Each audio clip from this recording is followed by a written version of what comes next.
All right. Hello, everybody, and welcome to the Diary of an Elite Seller.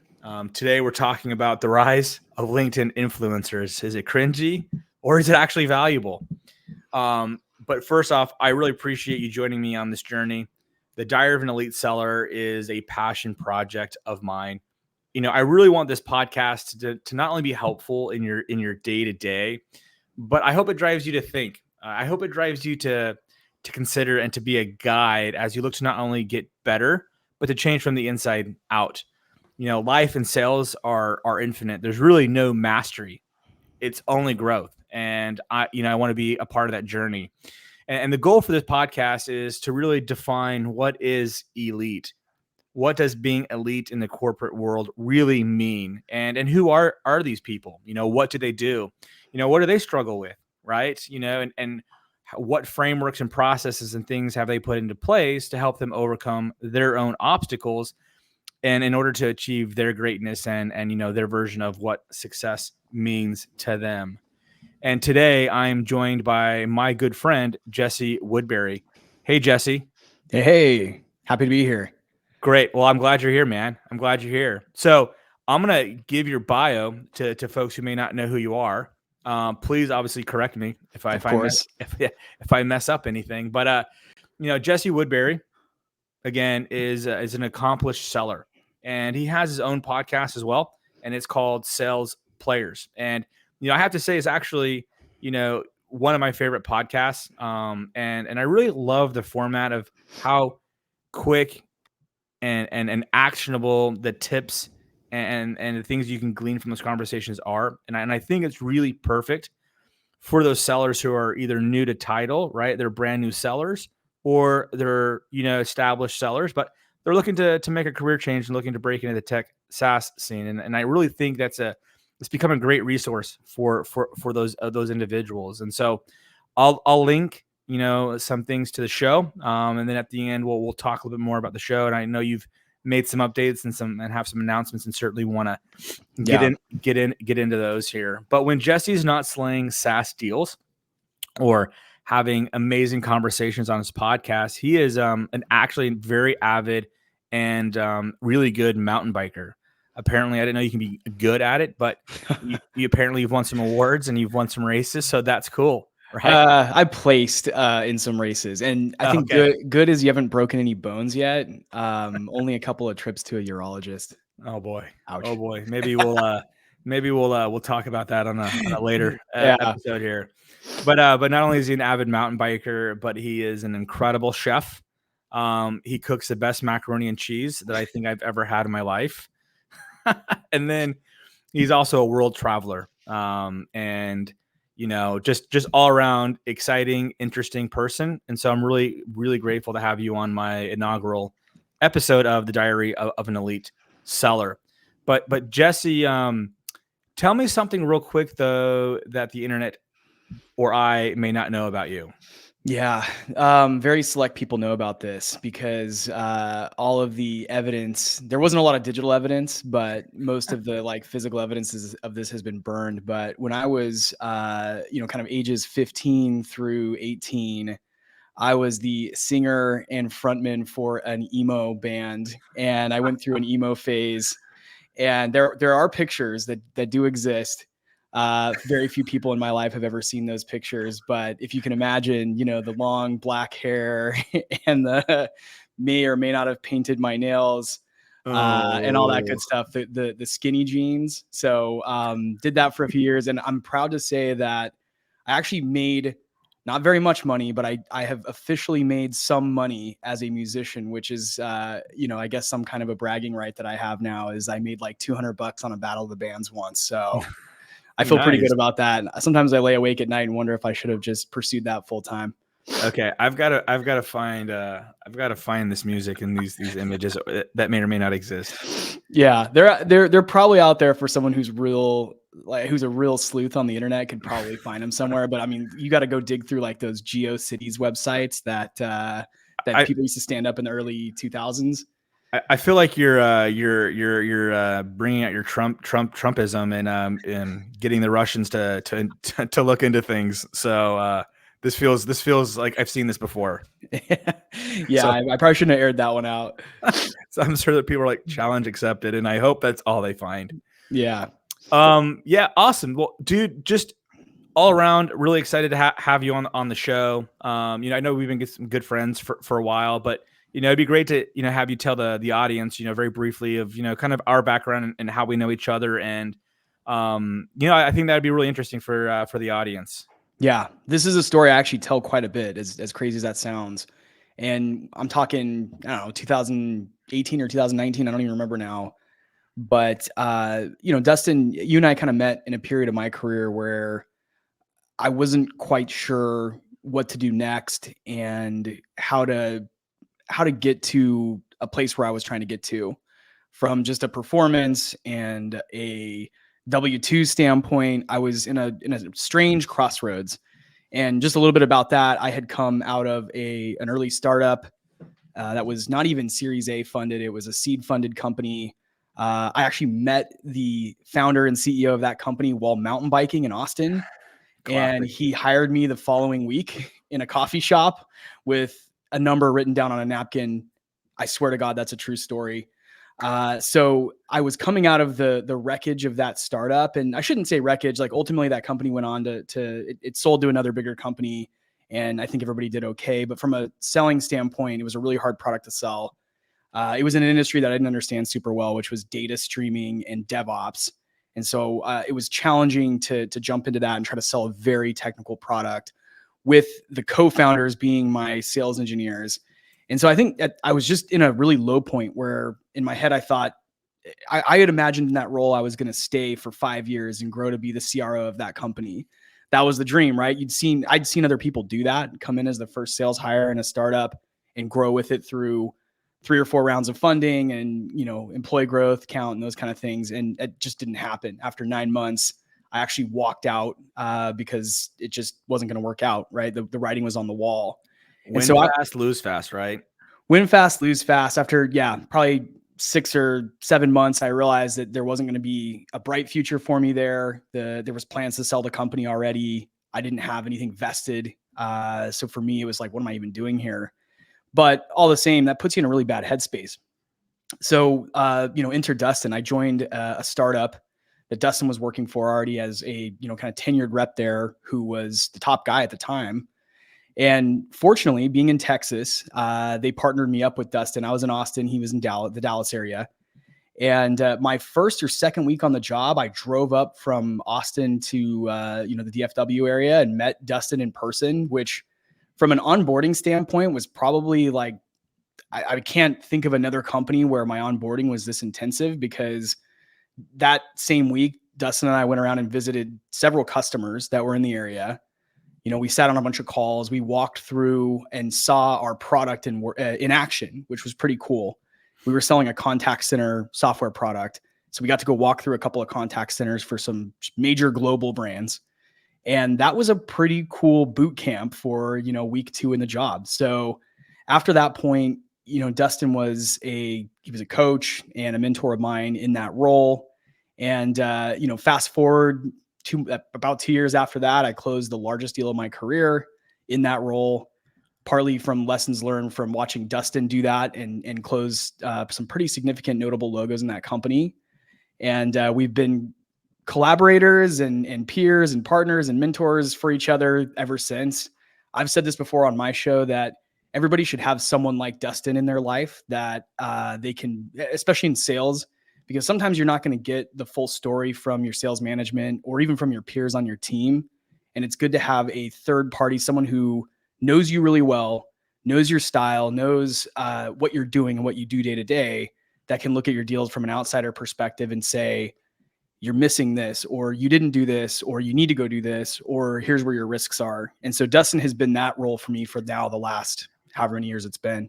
Yeah, it's been a while. Well, awesome, man. That means a lot. Certainly, I've had great mentors and partners and collaborators in my life, and it's really important to carry that on, especially as we're in this hybrid, remote type environment now. Again, I don't want to call it the new normal, whatever. It's still, all this stuff's in flux, but I do think it's important to pay that kind of stuff forward, and so I certainly appreciate the the kind words there, and it's certainly vice versa. So and that kind of leads into this conversation, and I one of the questions I have, and maybe not right now is not the time to bring up, but you kind of share a story that I don't really remember. I know about it because this is how I operate, but I didn't know that left such a big impression on you. But we can talk about that when you feel like it makes sense in the conversation. But I really one of the things about this podcast I want to talk about, because there's a lot of things out there online. There's a lot of things on social media, and we'll talk kind of about that. But I want to start with understanding what you think an elite seller is, specifically because you are in the sales world. You're in the some of the go-to-market stuff, but right now you're still in the front lines. You're still selling. You speak to sellers all the time on your podcast. So I want to know what Jesse Woodbury views and thinks he would define as an elite seller. Yeah, absolutely. And first, I want to just set the stage and give folks a little idea of my background. I teased it out a little bit with the startup experience, being the first sales hire at a seed funded SaaS company in Austin. But throughout my career, I've pretty much focused on early stage companies. Usually around the Series B mark is my sweet spot. That's what I'm doing right now. I'm just a field sales rep at a Series B company. I've led business development teams at companies of similar size. And I've even been at a few larger companies. I actually did a short stint at Meta via acquisition. They acquired the startup I was working for. That was a really interesting experience to see what it's like to be an account executive at a company with 70,000 employees and a brand name that everyone on planet Earth probably knows. So I've kind of run the gamut in terms of just experience. So, and then, to your point, I've had hundreds of guests on the show at this point and had hundreds of conversations around what it does mean to be a great seller. So I put a lot of thought into this topic. I appreciate the question. And in my mind, I actually also had a big pivot in my perspective of what it means to be a great seller, an elite seller, around the time that we started working together, you and I. And what I realized was the best sellers that I've worked with, they do a few different things. And they do some things that are very counterintuitive that most of us don't hear in training class. First of all, we never hear it in school, and you definitely aren't going to hear it in your onboarding class at your big co or even at your startup, because it's very counterintuitive stuff. And I'll use some examples. So the crux of it, actually, before I get into the examples, the crux of it is, if you can if you can focus on solving the problem of the customer before anything else, you're going to win more deals that way. And if you can really focus on the relationship, the problem, the solution, and building that out, building those relationships, threading those relationships, and if that's your focus, and you can internally be okay with the fact that you may or may not win the deal, but you're going to do everything you can to empower the relationships and solve the problems for these companies, that's how you win. That's how you get all the leverage in sales. Because if you don't fear the loss and you can disconnect yourself from that, then it's a lot easier to ask for a big number in a deal. It's a lot easier to build relationships on a very high trust basis, and people will want to work with you because they will sense that you have a high authenticity, a high credibility.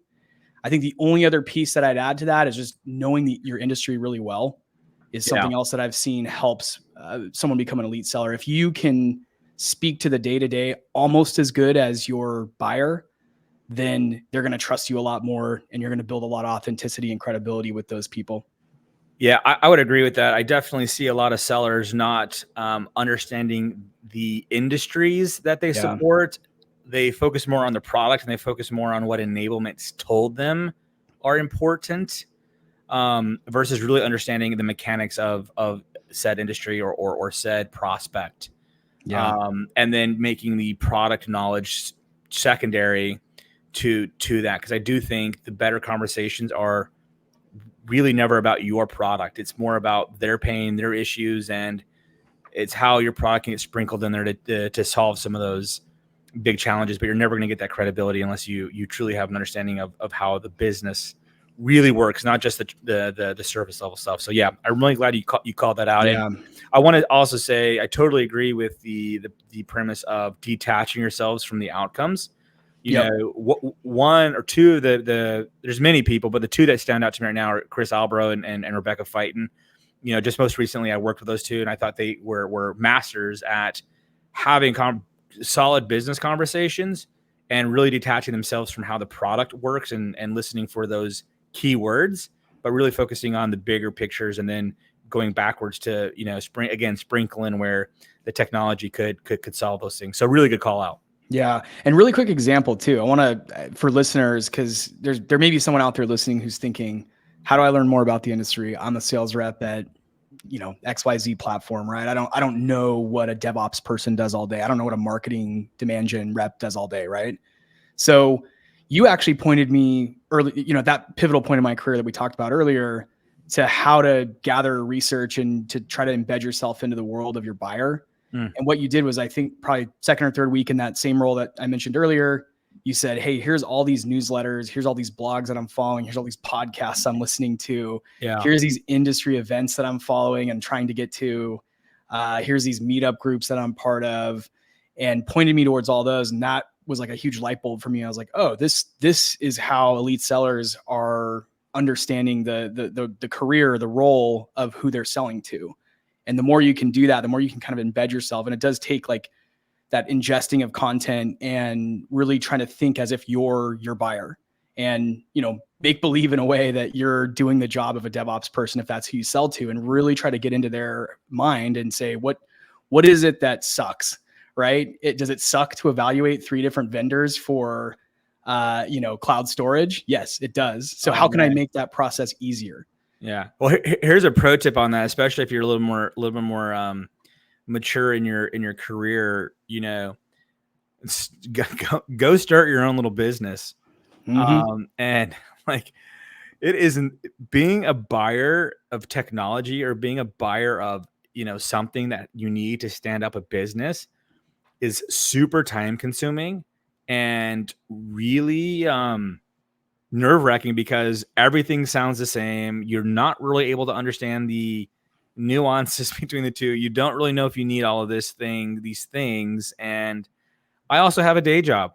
Yeah. Okay. And your buyers have a day job. They're probably doing 4 of these evaluations, right? And I think the smarter you can become about your buyer and your buyer's business, the better, because then you can take what you do and actually just make it super simple for them to understand the nuances that they need to understand, versus putting it all on them to bridge that gap between what you do and what they need. And yeah, that's a whole other topic, you know, that we can dive into. So sum it up for me, Jesse. Yeah. What would you, or how would you define an elite seller? Yeah. Someone who wants to be in the role, and not just for the money. I think the money is derivative of the value you deliver. But in summary, it's someone who can disconnect themselves personally and disconnect from the outcome. Or I think that's how you worded it, was, you know, not being tied to the outcome. Yeah. But they can truly want to serve the group of people that they're trying to sell to. And they look at themselves more as a consultant or a peer than they do as a seller. Yeah. You can start to get into that headspace. And this, again, that same transformation that I had before that, it was all about trying to get the deal done, trying to hit quota, trying to make a big commission check and go home, right? And around that time, I started thinking more like a consultant. How can I be a partner to this company? How can I come in and build strong relationships with the entire team on an individual basis and on a group basis? And then how can I detach myself from whatever happens? Because there's always a chance, a high chance, that the timing's off. There's a product, you know, non-market fit, or product buyer not fit, and you have to just move on to the next one. So you have to detach from that outcome and have the mindset of like, this is one conversation, on to the next one. Who else can I be a consultant to? Who else can I help? Yeah, like that. And do you have any examples of that playing out in real life? Oh, tons. Yeah, I think so. and I'll throw back like another example of working closely with you. And I think I just recently reshared this story with you, but I think about this a lot. Was we were on a conversation. I'm not going to name the name of the logo, but we were on a discovery call with a large kind of big box retail brand. I can probably guarantee you've heard of this company before. It's one of two. Yeah, it's one of two companies. They sell. I remember this. Yeah, they sell staplers, and so sly. So this was early on in my time working with Dustin, and I don't remember if it was my account or yours. I honestly don't remember why we were on the call together, but I think it was it was for training reasons. And you jump on this discovery call, and it's this executive vice president at a big box company that you grow up seeing commercials for on TV, right? And so you get a little starstruck. I know I was like, wow, we've got the VP of X on the phone. This is really crazy. And I remember my stomach dropping during that call, because within 10 minutes you were like, hey, so-and-so, whatever her name was, I don't think this is the right fit. And I don't want to waste any more of your time. And it was rare. I'd heard that a few times in my career before, but I could count those numbers. I could count that on one hand, that I'd heard a rep say after securing a meeting like that, being able to walk away and say, I don't want to waste your time, because this is not going to end up going anywhere right now. But let's keep in touch. We're building a long-term relationship here. That's right. So I remember this now. Yeah. Yeah. Being able to disqualify quickly. And by the way, that company became a customer of the company we worked for later on. And a lot of that was because there was a high amount of trust. That executive said, wow, these guys are straight shooters. They're not trying to pull my strings. They're not trying to jerk me around here. They want what's best for the company. And so I trust that, and I'm going to reach out to them later for advice. And so I just did this the other day. I put this into practice myself. I had a major US airline on the phone, and was having a conversation with the guy. And I ultimately said, I don't think this is the right fit for where you guys are now, but I want to give you my cell number, because I know a lot about this industry, and I want to just be a resource for you. I hope at some point we get to work together in this capacity, but if we don't, I still want to be a resource for you. Guess what? 2 hours later, that guy texted me and said, hey, can I get back on the phone with you and ask you a couple of questions? And now he and I are in this back and forth texting conversation. And, again, he may not buy from me this year, but or at this company, right? At this company. And he may move companies. He may go from one major airline to the next major airline, and that one's a better fit. So it's all about playing the really long game. And the most elite reps that I've worked alongside and that I've learned from, that's how they think about it. It's a very long game, especially if you want to close a big enterprise deal. I realize mid-market commercial deals can move a lot quicker than that. Those are 3 to 6 month cycles. But, if you're playing the big deal game and you're wanting to sell to enterprise or strategic accounts, it's a very, very long game. Yeah. Yeah. It's all about planting those seeds. And I don't know who said it. I think it could have been Zig Ziglar or, one of those. Hey, it may be cringy now, but hey, I still think some of that stuff is pretty timeless. It was awesome. Yeah. No. Yeah. But it's, if you help enough people get what they want, you'll always get what you need. And I'm a big believer in that. And thank you for sharing that. I totally forgot about that.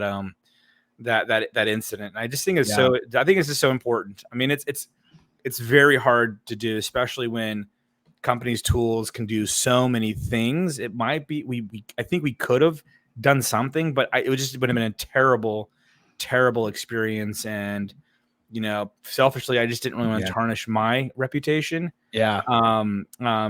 Or the companies. And so, I remember thinking to myself, I'm probably going to get told on and in trouble, but I knew it was the right thing to do. So just to really drill into that, because I think this will help listeners out there make the mindset shift. I'm telling you right now, I was sitting on that call with Dustin. My stomach was hurting because I'm like, what are you doing? We finally have the VP or the EVP of this massive company. She's probably got this huge budget.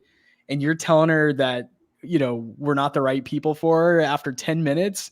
And, the reality is, again, if you can disqualify someone quickly, you ask a series of questions and realize that there wasn't a chance. I think that was a great call in the long run. At the time, in that exact moment, it hurt. But again, every time I've seen this done, there's usually a pretty big deal or relationship on the other side. And then every time I've done this myself since, I still feel a little uncomfortable, but usually there's a reward at the end of it. Now, I'm not saying for everyone to go out there and start trying to disqualify people in 5 minutes. Really learn your discovery, which I think is another aspect of an elite seller, is they are masters of discovery. And if you know how to do that, and you can quickly get the information you need, the quicker the better, so you don't waste more time on it, you don't waste their time. But I'm also not saying go out and try to disqualify people after 5 minutes. Yeah, just to think that they'll boomerang back and you'll supersize your deal. Yeah. You got to be I think that's one of those things that you just, over time, you start to learn how to see between the lines and understanding when to pull the pull those levers. And I think that's where you have, and why I feel that a lot of the sellers, especially new sellers, are at a disadvantage. They don't have the luxury of sitting by the old crusty seller. Yeah. Right. That is, like the farmers, insurance agent guy says, I've seen a thing or two. Yeah. We think it's all about the product, all about the pitch, all about some performative thing, which fine, there's an element to that, but it's just really starting to understand human behavior and understanding like how these things kind of work. And I think that's a very advanced skill set, but a skill set nonetheless. And that's just honed over many years. So I want to switch gears a little bit. Sure. And thank you for helping me understand how you think about or how you view elite sellers. And what I found really interesting is you really didn't put a dollar amount or they have to be at club 15 times to be considered an elite seller. I know people who aren't very good sellers who end up making it, probably some would say me, but that's okay. But I really think it's important that you didn't attach a monetary value to consider. Now, over time, those people do end up earning quite a bit of money in their career, going to president's clubs, but not at the beginning. So I really thought that was really interesting that I didn't hear an award or a monetary value attached to your definition of an elite seller. I know some elite sellers that, for whatever reason, they're consistently at 90 to 100% of their number. Yeah. And I'd argue that's probably more important to a business and in a career. So, but I want to switch gears. That kind of brings us into our. Did you want to add something to that, though? I was just going to call out probably what is a bias in my history, which is because I've mostly been at early stage companies. There hasn't been President's Club. So even if you do really well in one of those companies, you might get a nice pat on the back. I mean, of course, there's commissions and things like that. But I have not had a chance to attend too many President's Clubs in my career, mostly because of the startup nature of the companies I've worked for. And then as far as dollar amounts, I've always just had the mindset that if you are financially free and you're hitting the numbers you want to hit, that's success. Yeah. Don't get caught up in what you hear someone else out there. And this, I think, will segue really nicely into what we're about to talk about is, right. You might see people out on the social ether posting their W-2s or posting that they've made X. And you might say, how the hell am I ever going to make that amount of money? But you need to look internally and say, how much do I actually need to be happy? Maybe I don't need, maybe I don't need $10 million to finally feel rich, right? Maybe I can feel rich at $1 million or less, right? Like, you have to look at your own situation and decide what, true wealth means to you and what financial freedom means to you. And in some cases, that's also being independent from, a job and spinning out and doing your own thing. So there's a lot of ways that you can look at that, but I just wanted to clarify that the lack of mention of President's Club and specific numbers really comes down to just my experience in raw startups, and success is more that intrinsic feeling of like, hey, I helped this company go from A to B or A to C. And that was more important than going down and, drinking my ass off in Jamaica or whatever the President's Club is. Yeah. I mean, again, all of those, there's no judgment there. All those are fine things, but I think it's right. I think it's about that intrinsic motivation. And that, to your point, I mean, it segues nice into the next question or the next conversation topic is, I'm certainly caught up in this. And I think a lot of people are caught up in this, but there's this sudden rise of LinkedIn influencers. And I'm having more and more conversations with people, and these conversations are making me feel like LinkedIn is becoming the Instagram or Facebook of the professional world. And, I don't know if that's good or bad. I don't have a real opinion on that. But do we think the rise of these celebrity sales reps is a good thing for the community as a whole and people's mental health, frankly? Yeah, no, that's a big question. And I'll be honest and say that there's people that I've unfollowed on LinkedIn because I felt shame reading their posts. And I've never admitted that out loud before. Very few people know that. My wife, because she was like, "Hey, I'm noticing a pattern that when you get on LinkedIn, you get pissy, right? And what's going on?" Yeah. And I boiled it down to one creator who I'm not going to name and shame, but you may know who it is, or if anybody, it doesn't really matter who this one is. This one made me feel like I wasn't doing enough every day, like I wasn't hitting big enough goals, like I wasn't achieving enough in my career. If an influencer on LinkedIn or any platform for that matter makes you feel that way, then I would suggest unfollowing that person. Yeah. So in that case, it is a negative thing. I don't think it's a positive for our industry and for our community to have people that make you feel shame or make you feel lesser. Because back to my point a minute ago, success is what it means to you. Success for someone can be 7, 8 figures, right? For some people, it can be 6 figures. It just depends on who you are and what you're going for in your lifestyle. So if you have a creator out there who's making you feel bad, I would unfollow that person right away. Now, as far as like some of the positive aspects, I want to try to weigh out like the good and the bad. There is some fantastic creators out there that I will try to name some of the ones that I do follow. Yeah, please. That I think have really good content. And we're a mutual friend of Jamal Reimer's. Yeah. I always find his posts to be helpful. And it's funny because I know Jamal well enough now that I know he's coming from that same headspace we just talked about, which is he genuinely wants to help. The success that he's had comes secondary to being a consultant, being a partner, and being a helper. After he's done that, that's when, the money derives from that. And I think that's absolutely his mindset, knowing him as well as I do now. He genuinely cares about his community and he cares about the sales community at large. So he's one that I'd continue to follow. Gosh, I'm going to space it on some of the names because sometimes there's just so many of them now that I can't even remember. There is an explosion, and we'll touch on that. But yeah, there's a lot out there. So some of them have really good actionable content. I've had several of them on my show, and it's given me a chance to dig a little bit and make sure that they actually know their stuff. And so I'd say the ones that are willing to come on a show like this or put out content besides just LinkedIn posts, I would pay closer attention to those, or I'd give them a little bit more credibility. Yeah, can you give more specifics on that? Because there is, like, it suddenly feels like somebody has a good month, good quarter.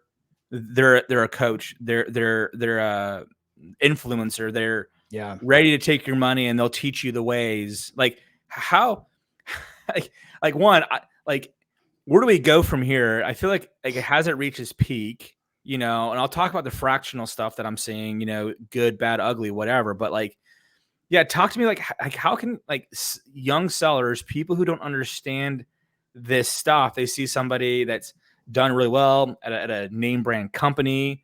They have their quote unquote secrets and are selling it for, whether it's $100, to download something, or it's, 20,000 to take their course because they have an app and they did it for 2 years in a row. Are they, again, buyer beware.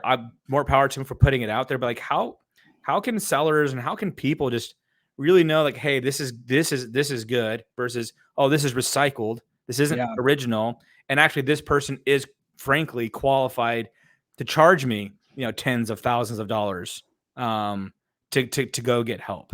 Like, coaching somebody is hard work. Yeah. And it takes time. And I don't know if you can do that in courses. I don't know. Anyways, again, I don't know. Again, so there's 2 questions. One, is it possible to become an elite seller taking a course?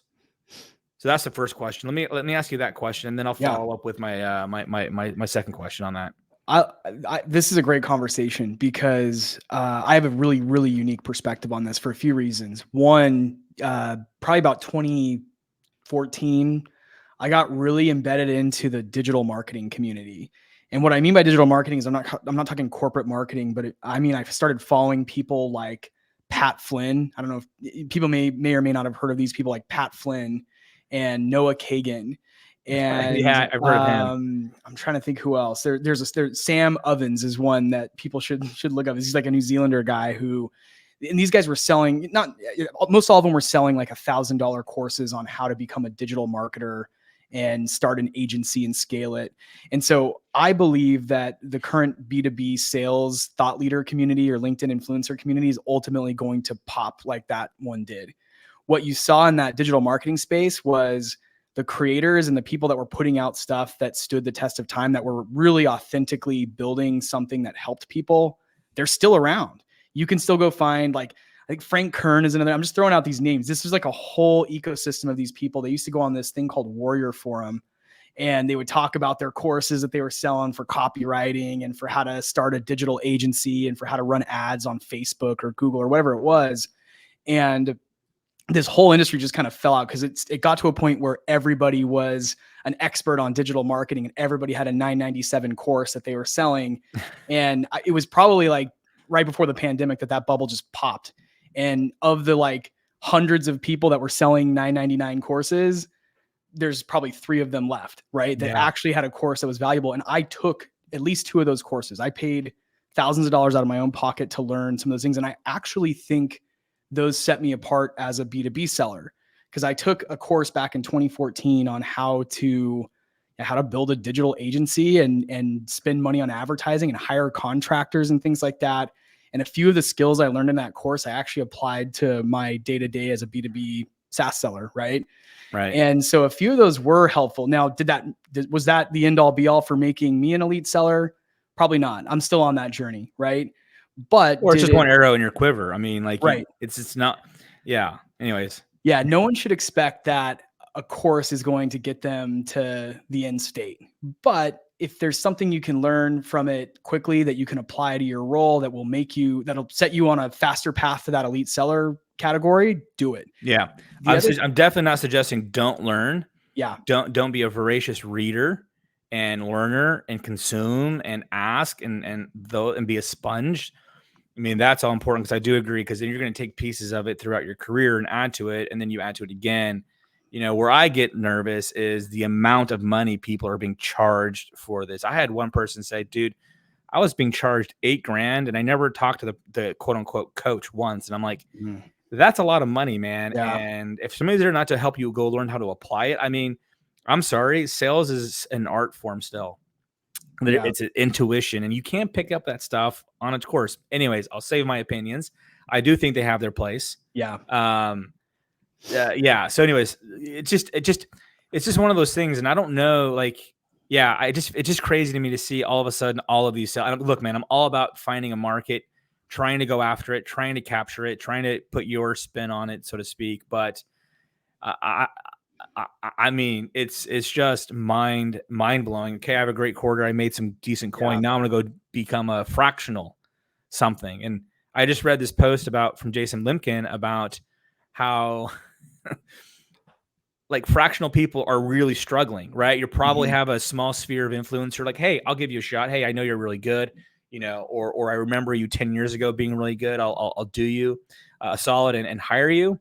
A lot of people aren't seeing very good renewals. And they're making it harder for, or the people who have actually been doing it for 20, 30 years, or have been in the game for 20 years and have built a reputation, built out a business.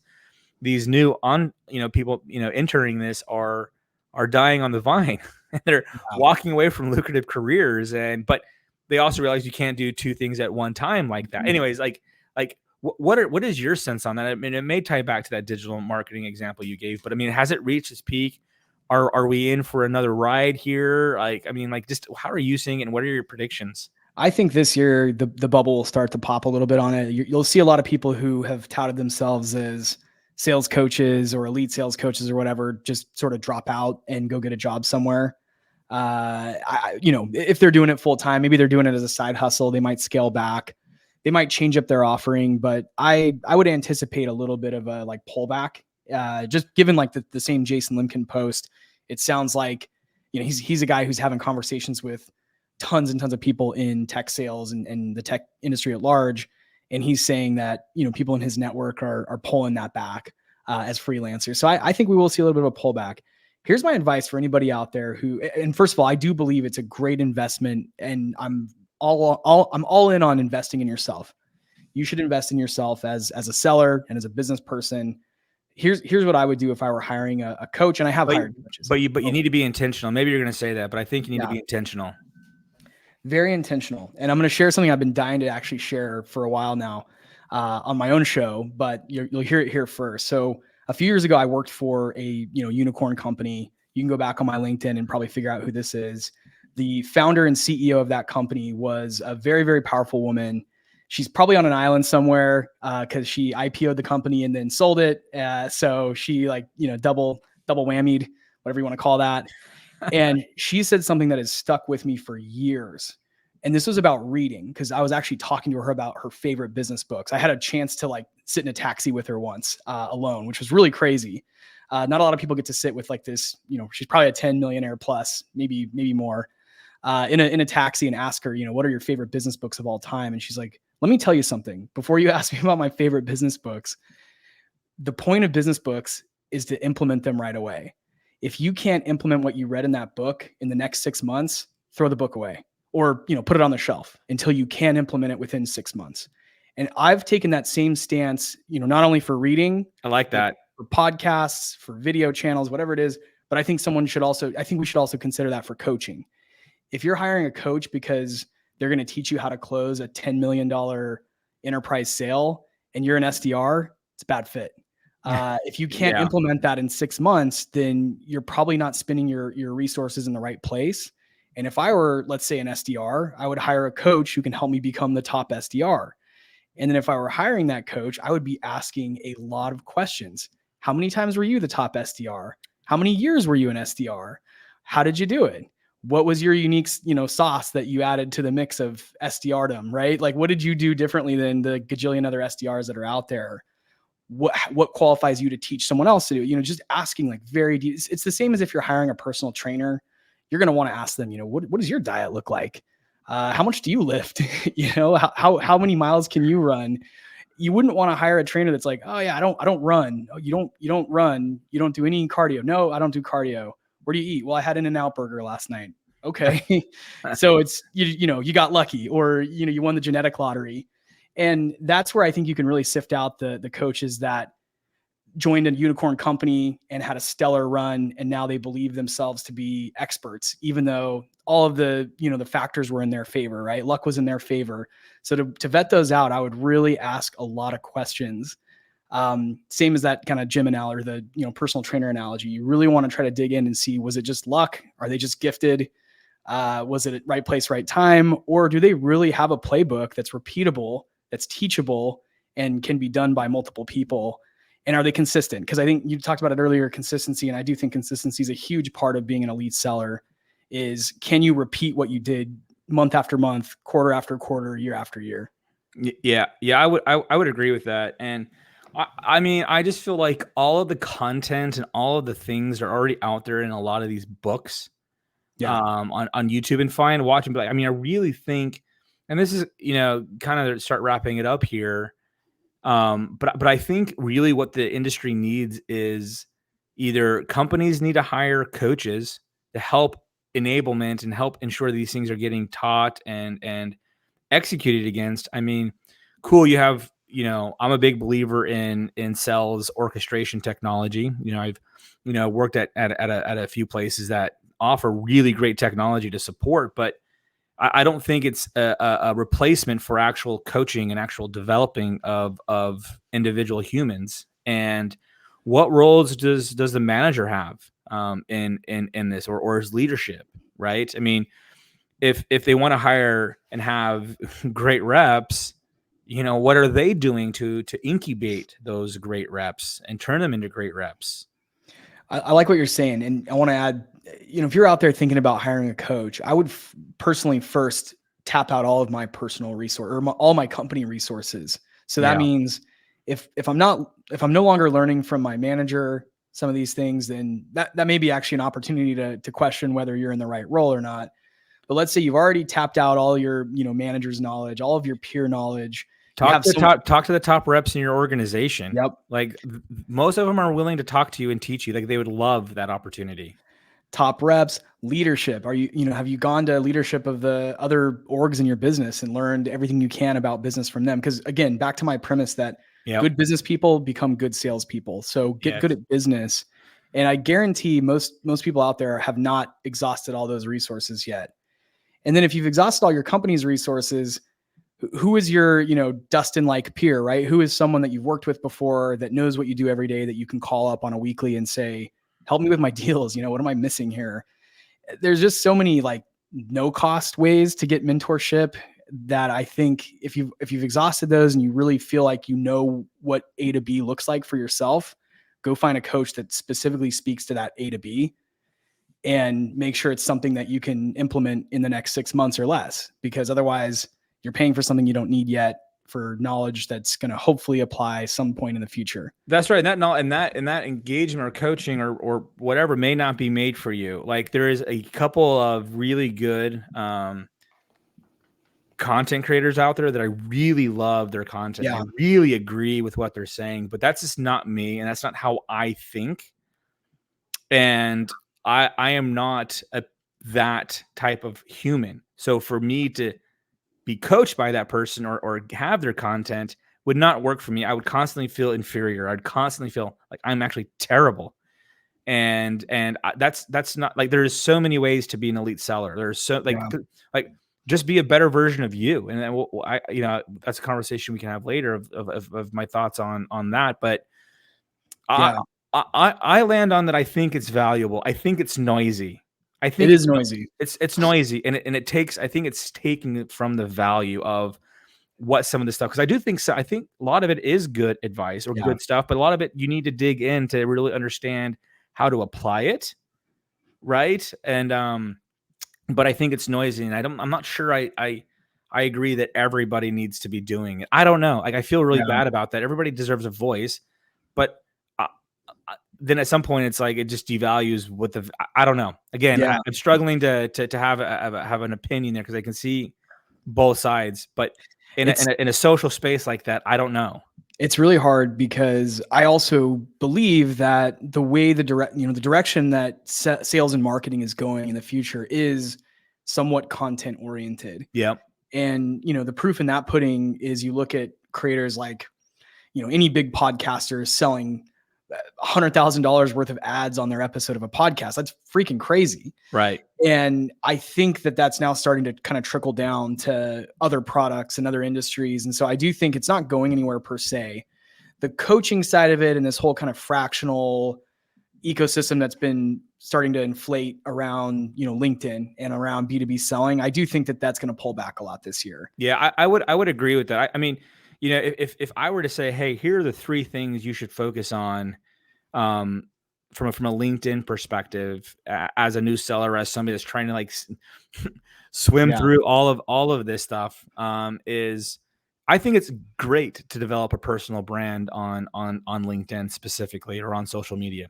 No issue. I think that's a great thing to do. I've definitely seen a lot of value and some benefits of my nascent attempts at building a brand on LinkedIn or, and that's, there's a lot of shade being thrown about, sharing your company content's boring. Well, actually it's not.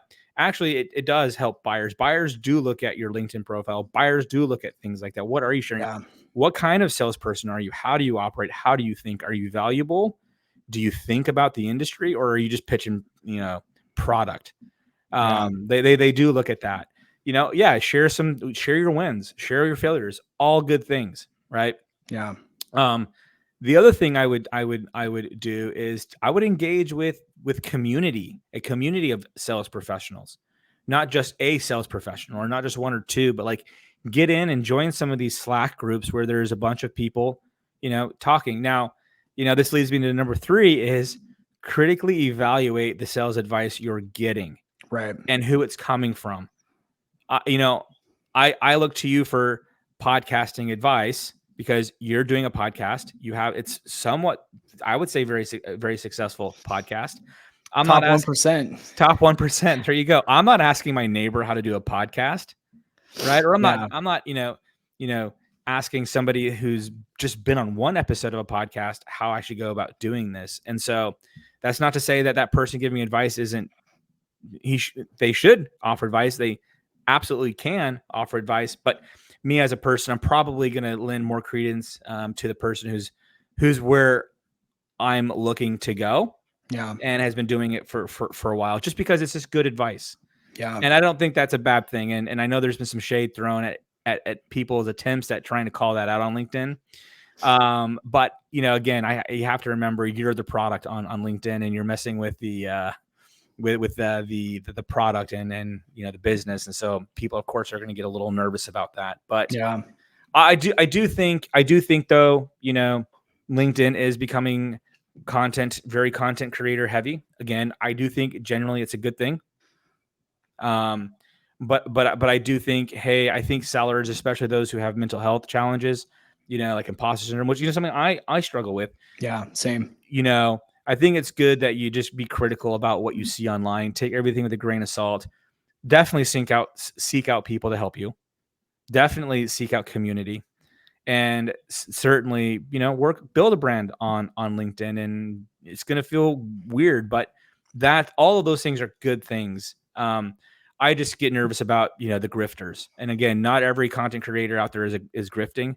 Certainly not saying that, but if you're a seller considering to spend thousands upon thousands of dollars on the hot creator of the month or of the year, be very, very, very careful. Ask a lot of people, do your due diligence, and really think about, what is it that I'm looking for? Is it that, hey, I think I need this, or hey, all these successful people have done that? So I just have those conversations with real people, not the people on LinkedIn, the echo chamber. So Jesse, this has been awesome. This has been a fun conversation. I hope this has been fun for you. Absolutely. I want to start wrapping it up here, and I'd like to get just your hot take. 2024, what's one big bullshit thing that you want to call out that's grinding your gears? And then what are your predictions for 2024 in terms of the B2B SaaS space and those who are looking to break into it? Yeah. So one big piece of bullshit. Man, there's a lot of bullshit out there. I just think, gosh, does it have to be specifically in B2B sales, or can it be something at large? Hey, dealer's choice. Dealer's choice. I just think the news in general is kind of bullshit, right? And I have to be really careful about what news in general, like world news, economic news, I follow, because here's where I was last year. I was coming into 2023 with a real scarcity mindset, unfortunately, because there was a lot of talk about big stock market crashes and food shortages and all kinds of stuff. And none of that happened, by the way. And that's not to say it couldn't happen or it won't ever happen. But I think that I got myself into a really negative headspace and into a place where I wasn't having an abundance mindset. And it kind of set me up for a tougher year in 2023. And I'm determined to not repeat that this year. So I think, again, if that's something that's impacting your mood or your mindset or your energy, then cut it out. Just as I'd say, cut out any LinkedIn influencers that are making you feel shame or lesser or imposter syndrome. Cut that stuff out. Just try to focus on the positive. Nobody's going to solve big problems, whether that's in the world or in our industry, from being negative and having a scarcity mindset. So I'm going to call bullshit on scarcity mindset, the doom and gloom sort of posture of the media, where the world's always about to end. There's always something. And look, I'm not trying to say that there's not major crisis going on in the world either. I'm not ignorant to that, but I think know the source and recognize the source. Recognize the source. Yeah. What can you actually control? And this has been a huge transformation in my own mindset just recently, because I used to really struggle with latching on to every major event or every negative signal I would latch onto. And I've tried to become more stoic over the years and realize, like, there's only so many things I can control. I'm going to do those things consistently every day and try to be happy along the way, try to have an abundance mindset. So that's the bullshit. Things I'm looking forward to in 2024 for B2B SaaS. It was a tough year in 23 for tech in general, but I believe personally, I don't have a crystal ball. I'm not an investor. I'm not a wizard of some sort, but I do think that all the warning labels. Yeah. PSA, disclaimer, it could totally go the other way, but I believe that this year is going to be a big recovery for tech. I think we're going to see a lot more job openings for people coming into sales. A lot of people are going to transition from being fractional coaches to, full-time sales and sales leaders or marketers or whatever they do. So I think there's going to be some growth in the industry. I think we're going to see a little bit of the budgets come back for, consumer brands, which, or in tech brands as well, which is, traditionally who we sell to in B2B. Lots of budgets are going to come back in a bigger way, maybe not as big as they were in, years past, but we're going to start to see that come back. So I'm very excited about that. I think 24 is going to be an amazing year for the books. Yeah. I mean, to be a little contrarian, I don't know if it's going to be big, but I definitely think we're going to see a very noticeable positive, shift in things. And, maybe I need to work on my scarcity mindsets. And, but I do agree that this is going to be a really good year. I do think a lot of people are tired. Yeah. But I do think people are going to start to get some air back in their sales and see some wins come back to them. And so I'm very hopeful for that. What, last question for you, and then I'll also answer, what book are you reading right now and why? Well, not to round the episode out in a kind of somber note, but I'm in the middle of don't do it then. Well, I'm a huge fan of Skip Miller. He actually passed away, I believe, this last week, and his book, Selling Above the Line or Selling Above and Below the Line, I believe it's titled. Yeah, fantastic book. It's probably one of the best sales books I've ever read. It's one that I typically recommend to people at a certain stage of their career. By the way, I don't recommend it for a first-year SDR to pick up Selling Above and Below the Line, or even a small SMB like 50, like micro segment type seller. I would agree. That's a great book. Yeah, I think our community lost a really great. I don't even know if he was an influencer. He was an author. He was the real deal. Yeah. I didn't actually see him posting on LinkedIn that much. He was busy actually going out and consulting companies on how to improve their sales. That's how I think too, is just actions speak louder than the words on LinkedIn posts. One of my best closest friends, one of the things she says is, money talks, bullshit walks. I like that. Yeah. So reading the Skip Miller stuff, rest in peace, Skip, and very valuable stuff for sellers. Yeah, we definitely lost a good one. I always got a kick out of his personality. He definitely made me giggle. He was a good one, and he was a real deal. I would agree with that, and I think so. I think his books are quite fantastic, and they're prominently placed on my list of books and my shelf that I'll go back to all the time, because again, there's only so much you can learn in one sitting. The book I'm reading right now, I'm actually gonna cheat and do two. I'm reading two books. Crazy. I'm reading Hidden Potential by Adam Grant. Joined one of my other close friends, his book club, and we're doing Hidden Potential. It's a phenomenal book. It's one of those books though, like if I'm not careful, I'm just gonna highlight the whole book. Yeah. And not learn a thing because I'm just highlighting, but like it is good. It is just meaty, good. Like you could do like 50 podcast episodes based on like every page. I mean, it's just fantastic. And the other book I'm reading is, our CRO challenged us before kickoff to go and read Obstacle is the Way. And one of the things I've learned from that is that I've let some obstacles get in my way, especially last year. I have some regrets. I'm not really one for regrets. I think they're all learning opportunities, but I definitely have some regrets on some of the things that I allowed to affect my mood, affect how I engaged with others, and just affected my headspace in a way that I didn't have an abundance mindset. And I really regret last year, and I think I lost a lot. Forget the monetary. I didn't grow the way I could have. And so reading Obstacles Away is a phenomenal book. It's really quick, snippy read.